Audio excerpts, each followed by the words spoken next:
রানা কালকে আমাদের বাড়িতে ডাক মাংস কুক করেছে। ও তুমি আসছো? এত টেস্ট হয়েছে, আমি তোমাকে ফোন করেছি, তুমি আসলে না।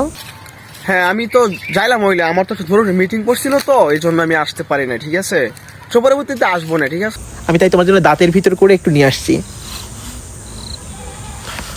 খেয়ে দেখো জান কেমন হয়েছে।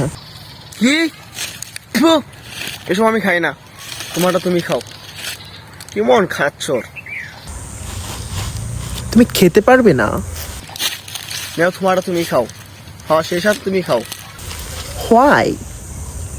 আরে তোর দাঁত তো গন্ধ, আর তোর দাঁত মুখ সব গন্ধ রে, ধুর পাগল।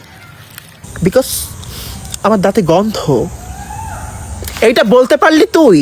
তোকে কত না ভালোবাসছি আমি। তোর দাঁত গন্ধ, তোর মুখ গন্ধ, তো কি বলবো তো তোমারে আমি? যেটা বলা সেটাই বলছি, সেটা বাস্তব, সেটাই বলছি আমি। হ্যাঁ এটা বলতে পারলি? আমি কি বলছি যে ব্রেকআপ করম রিলেশন তো আছে আমাদের মাঝে। না না, যে ছেলে এইসব বলছে যে আমাকে গিভ মি অপবাদ, তার সঙ্গে আমার রিলেশন থাকতে পারে না। Sorry sorry.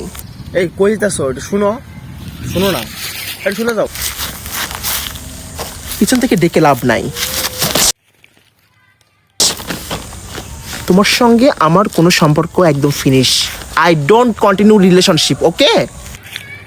আর তুমি এরকম করতেছো কি লিগিয়া?